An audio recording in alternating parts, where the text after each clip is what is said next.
নিলে একটু বাড়ায়, হ্যাঁ, কারণ মায়েরা তো কষ্ট করে বসে আছে আপনার দেখে। কি বলছে বলো তো? ফুল ফুটেছে কোন কোন ফুল মল্লিকা মালতে যেতে। আচ্ছা বলো, কথা বাড়াতে ভালো লাগে যদি আপনাদের কাছে অ্যান্সারগুলো পাওয়া যায়। যেহেতু পাওয়া যাচ্ছে না তো তাই ভালো লাগছে না, কিন্তু ঠিক আছে, অসুবিধা নেই। এই মল্লিকা মালতে যদি কি মাসে ফোটে জানো? রাস্তা প্রত্যেক বছর হয় নিশ্চয়, কি হয় না বলো? প্রত্যেক বছর আসা হয় না? প্রত্যেক বছর হয়। আর তোমাদের যা দেখছি তোমরা ভালোই বাসো একটু শুনতে, তাই প্রত্যেক বছরই শোনো। তাহলে বলো দেখি, এই ফুল মল্লিকা মালতী যদি কি মাসে ফোটে বলো? এই ফুল মল্লিকা মালতী যদি কি মাসে ফোটে বলো তো? এই ফুলগুলো কোন মাসে ফোটে? সমস্যা নাই। হ্যাঁ, ভগবান রাজ করেছিল কি মাসে? ভগবান রাজ করেছিল চৈত্র মাসে।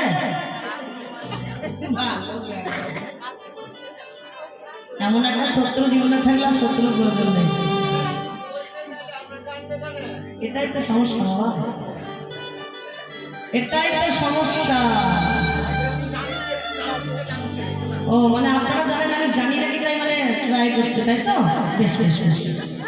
ফুল মল্লিকা মালতী যদি সেগুলো ফোটে ফাল্গুন চৈত্র মাসে, তাই না? ফাল্গুন চৈত্র মাসে ফোটে, কিন্তু এটা হলো কি মাস বলো তো? এটা হলো কার্তিক মাস। মানে ভগবান রাজ করেছিল কার্তিক মাসে। হ্যাঁ, এই যে কার্তিক মাসে যদি রাজ করলো, তাহলে ফাল্গুন চৈত্র মাস ফুটলো, ওই মাসে ফুলগুলো ফুটলো কেন? ভগবান রাজ করেছিল কার্তিক মাসে, আর যে ফুলের নামগুলো বললাম ওই ফুলগুলো ফোটে ফাল্গুন চৈত্র মাসে, তাই তো? অর্থাৎ ভগবান রাজ করেছিল শরৎকালে, আর যে ফুলের নামগুলো বললাম ওই ফুলগুলো হলো বসন্তকালে। তাহলে বসন্তকালের পর শরৎকালে ফুটলো কেন? তাই না? যদি আবার কখন আসে আশেপাশে ধারে কাছে, তখন আবার পুরোটা বলবো। হ্যাঁ, এখন এই পর্যন্ত রইল। এত সুন্দর রকমের দর্শন করে ভগবান আর থাকতে পারবেন না।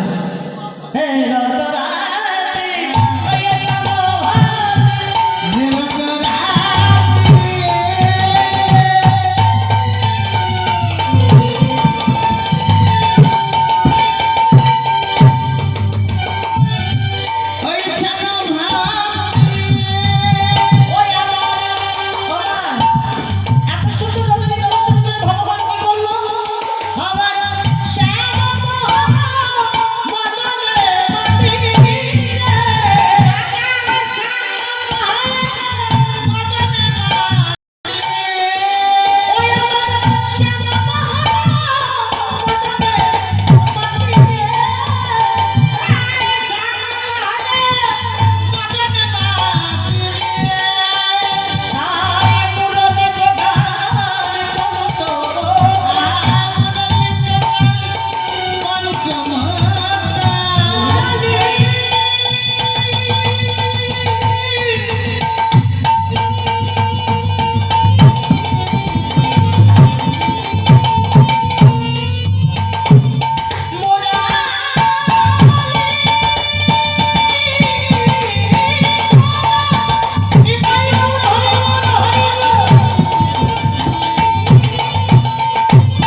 চুরি করে ভগবান বাঁশি বাজায়।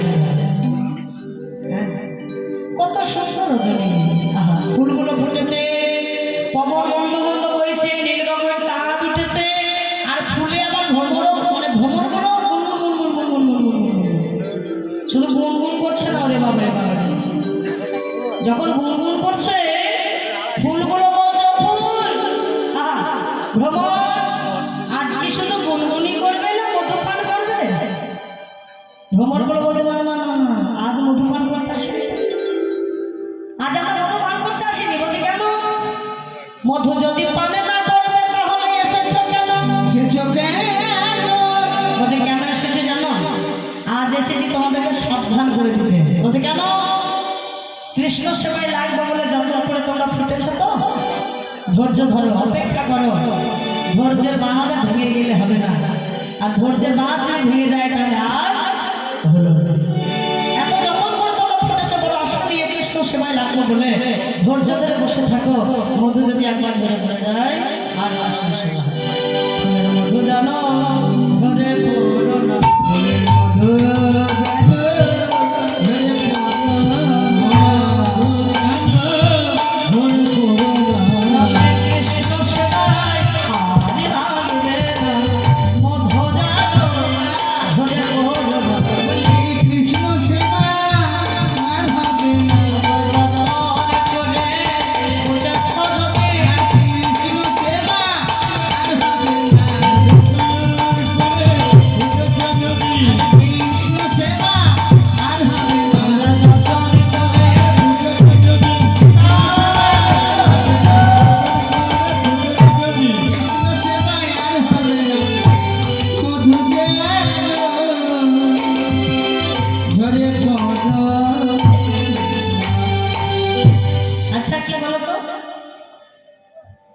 এত যত্ন করে ফুটেছে যেন ঝরে পড়ে যেও। তাই ভগবান বরণীটা নিয়ে সেই পঞ্চম কানে পঞ্চম সুরে গান গাইতে লাগলেন।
এই সুরের মধ্যে দিয়ে এই যে পঞ্চম প্রাণ, এই পঞ্চম প্রাণের মধ্যে দিয়ে কি আছে বলে তো বীজ মন্ত্র লুকিয়ে আছে, তাই তো?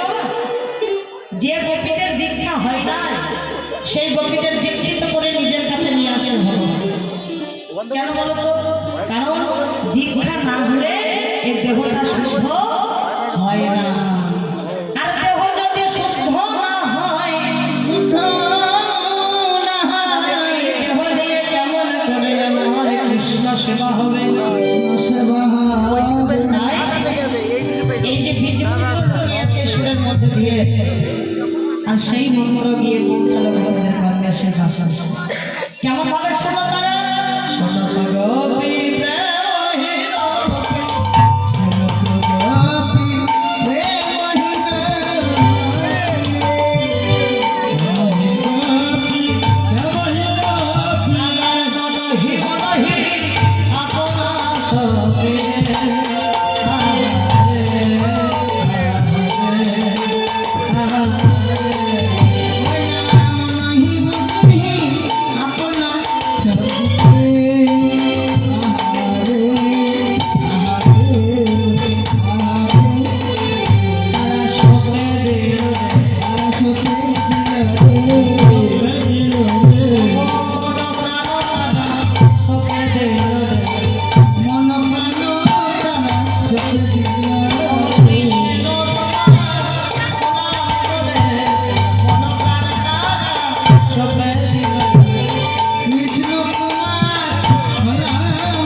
তোমার হলাম বলে জন্ম জন্মান্তরের জন্য দেহ মন প্রাণ ভগবানের চরণ সেবা জয় রাধে যখন এই জন্মের মতো তোমার হলাম বলে দেহ মন প্রাণ সমর্পণ করে দিল ভগবানের চরণে আর তারা এমন পাগলের মতো মন প্রাণ সমর্পণ করে দিয়ে তারা ছুটে চলেছে হ্যাঁ জানো মায়েরা তারা যেন পাগল হয়ে গেছে কৃষ্ণ কৃষ্ণ আমি তোমার হলাম তারা তারা কৃষ্ণ ছাড়া কিছু জানে না তারা কেমন ভাবে ছেড়ে চলেছে পাগলের মতো সে কেন ছন্দ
এমন অনুরাগ নইলে কি আর কৃষ্ণ পাওয়া যায় গো